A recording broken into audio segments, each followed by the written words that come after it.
It is often said that the most painful aspect of losing one's memory is not the act of forgetting itself, but rather the haunting reality of being forgotten by others. Evelyn is the name I go by. I have reached the age of 63. I have shared 38 years of marriage with Richard. Once he held the esteemed title of professor. Contemplation of existence. Outstanding. As piercing as crystal. In the quiet of the night, he would read to me from the pages of Yeats and Frost, and on those particularly dramatic evenings, he would delve into Nietzsche. The soothing cadence of his voice would lull me into slumber, weaving its way through the shadows of the night. That was in the past. Each day, I find myself reciting our Wi-Fi password to him 6 times. I meticulously label the drawers in our kitchen. I gently remind him which toothbrush belongs to him. And when I utter his name, he occasionally glances my way as if I were a familiar face from the congregation, someone he knows but cannot quite place. On that initial occasion when he overlooked our anniversary, tears streamed down his face. For the second time he inquired, "I'm sorry, what day is it?" On the third occasion I ceased to offer reminders. I believe my love for him has never truly faded. Yet I believe he ceased to understand how to love me in return. When his doctor proposed therapy, for my benefit, not his, I felt a surge of indignation. I assured him that I was perfectly fine. He gazed at me and remarked, "Caregivers break down more silently than anyone else." Thus I ventured forth. Dear. Samuel Reeves appeared to be more youthful than I had anticipated. Perhaps 38, possessing a serene composure that instilled a sense of assurance, as if no revelation could possibly rattle him. He donned simple attire, devoid of any wedding band.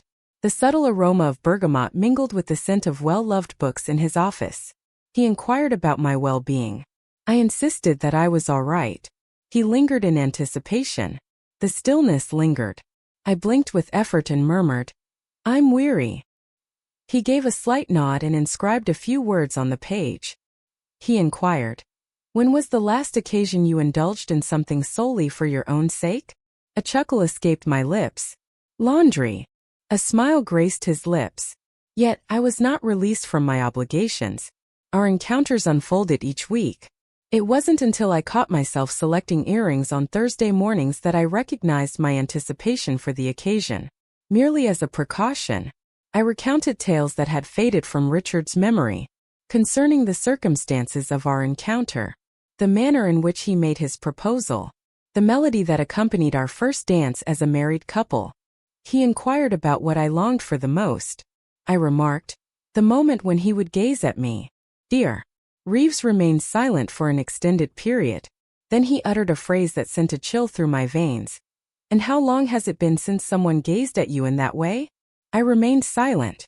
Due to my inability to recall, I'm uncertain about when the change began to unfold. Perhaps it was the moment I wept during our session, and he offered me a tissue, his voice soft as he said, "You're allowed to fall apart too, Evelyn." Or the moment I confessed that I occasionally dreamt of gathering my belongings and vanishing into thin air. Not that I wished to part ways with Richard. Yet I found myself at a loss, unable to remain while still embracing the essence of life. Dear. Reeves offered no judgment. He simply absorbed the words. Truly attentive. At times, I ponder that true seduction lies in the act of being acknowledged in a world that often overlooks your presence. I never intended to experience any emotions. Yet there were instances, delicate, quivering instances when I sensed acknowledged. Not in the role of a caregiver. Not merely as a spouse. Merely as a woman. It filled me with dread. For I was acutely aware of the incline beneath my feet. Even then I could sense myself inclining eagerly ahead. It was an unremarkable Tuesday in the 3rd month when he inquired if I struggled with sleep. "Nearly every evening," I remarked. "Yet, it is not due to Richard." He refrained from pressing. He regarded me with that familiar, patient stillness, as if time itself were an endless resource at my disposal. Thus I continued to speak. It is the stillness that disturbs my rest. At last he drifts into slumber. As the dishwasher hums softly in the shadows of the darkened house, I find myself enveloped in a sense of solitude, as if I could vanish into the night, unnoticed until the dawn breaks. Dear. Reeves placed his notepad on the table. He remarked, You appear to be a woman who hasn't felt a gentle hand in quite some time.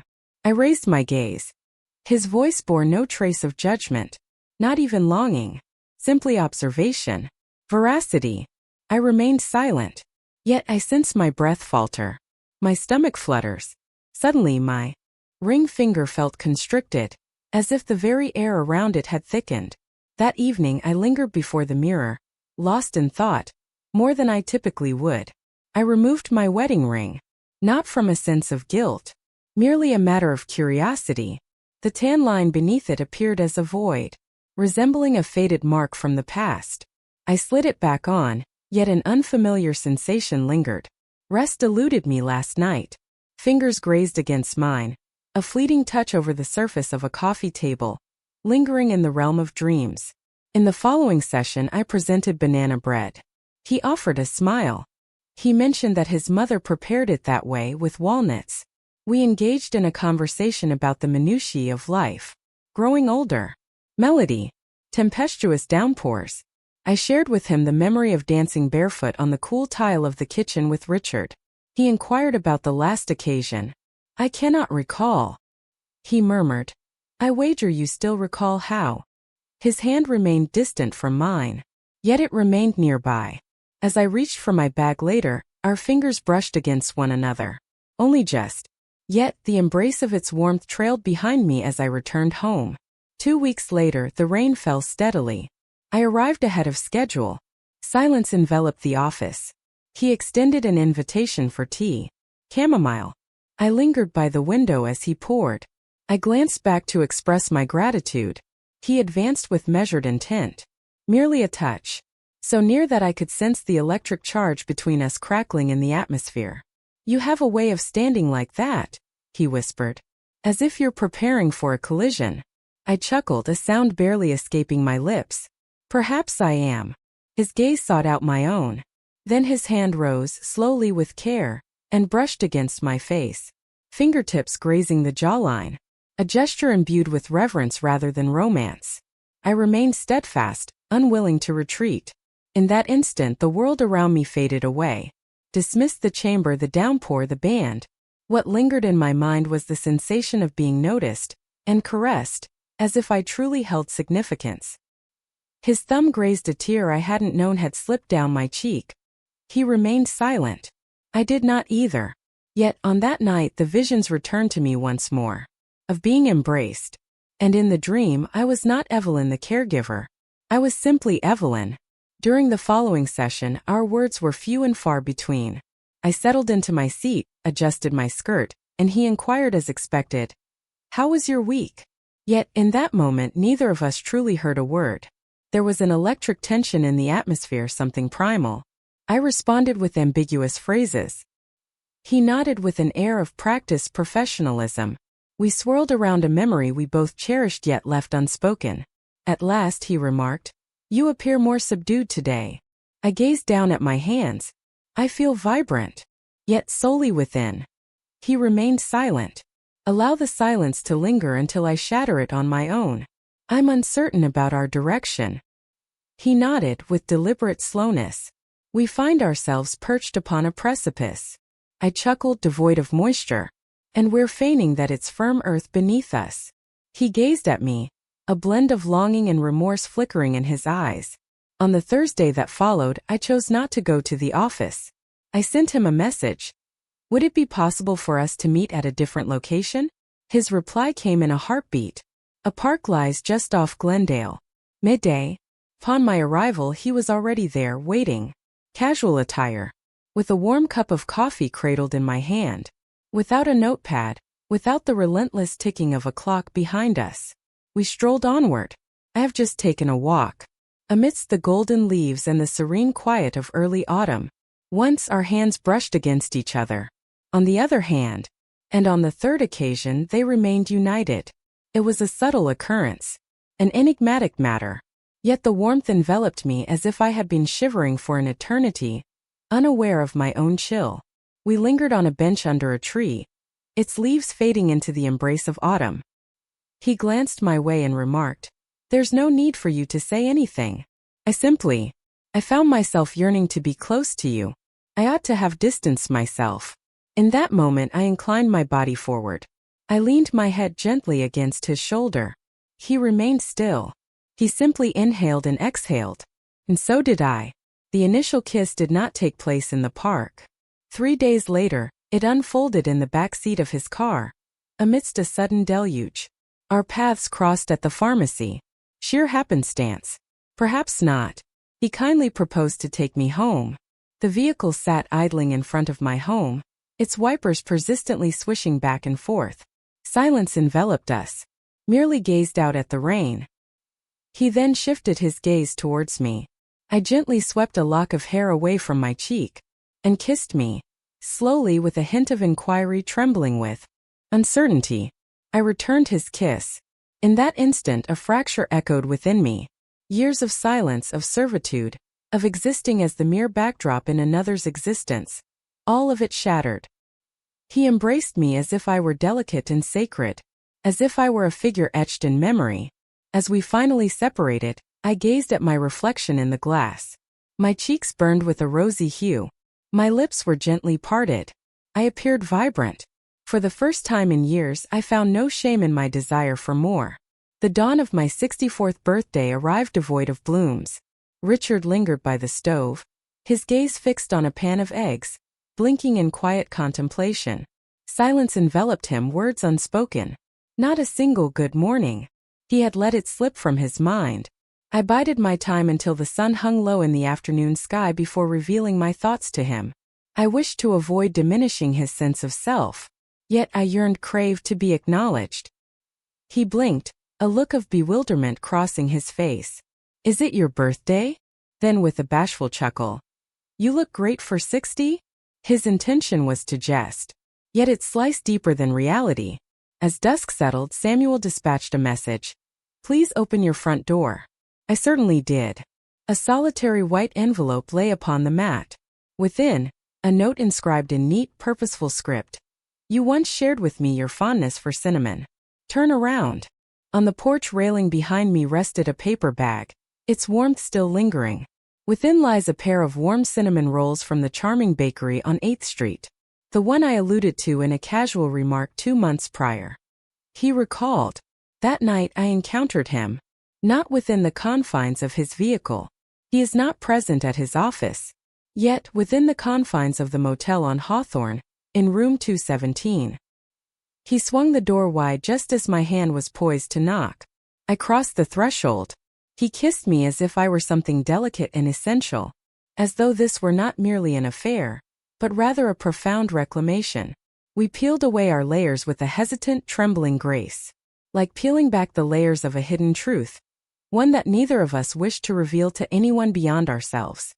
He observed it all, the creases, the sagging flesh, the intricate narrative of time etched upon my form. And still, he caressed me as if I were woven from the very fabric of the cosmos.